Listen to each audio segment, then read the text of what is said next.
Біздің сүйікті арнамыз Ақ Жүрек ТV. Анашым қарашы, мен ханшайым болдым. Мен де ханзада болып тұрмын. Иә, сендер өте әдемі болып тұрсыңдар, ертегі кейіпкерлері сияқты. Отырыңдар, ертегі айтып беремін. Бүгін Күлше қыз туралы ертегі айтатын боламын. Біздің көрермендер арнаға тіркелуді ұмытпаңдар. Олай болса бастайық. Ертеде бір әдемі үйде кішкентай Күлше қыз әкесімен бірге бақытты өмір сүріпті. Бірақ бір күні Күлше қыздың анасы қатты ауырып қалады. Ол анасының қолын ұстап отырады. Әрқашан мейірімді бол, қызым. Жарайды, анашым. Көп ұзамай анасы көз жұмады.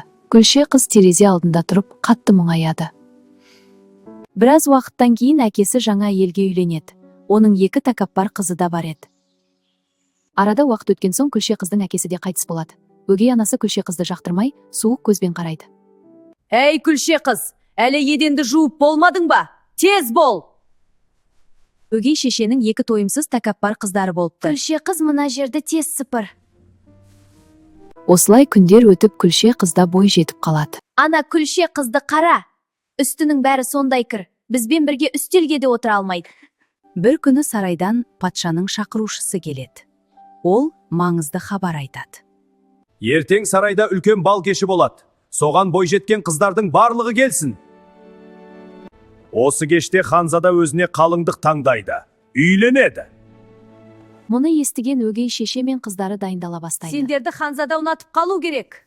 Мына көйлек менікі, мен ең сұлу боламын. Жоқ, мен ханзадаға тұрмысқа шығамын. Мен. Қайсы көйлегімді кисем екен, қандай әшекей тақсам болады? Менің ханзадам. Күлше қыздың да барғысы келеді. Өгей шеше, мен де балға барсам болады ма? Сен үйде қалып жұмыс істейсің. Шаңдарды сүрт, кір жу. Солай өгей шеше мен әпкелері сарайға кетіп қалады. Күлше қыз жалғыз қалып жылайды. Сол кезде кенет жарық пайда болады. Сиқырлы пері келеді. Жылама, мен саған көмектесемін. Балға барасың. Тұра ғой орныңнан. Рахмет сізге. Қарап тұр, мен саған қазір сиқыр көрсететін боламын. Асқабағым күймеге айналды, боласың.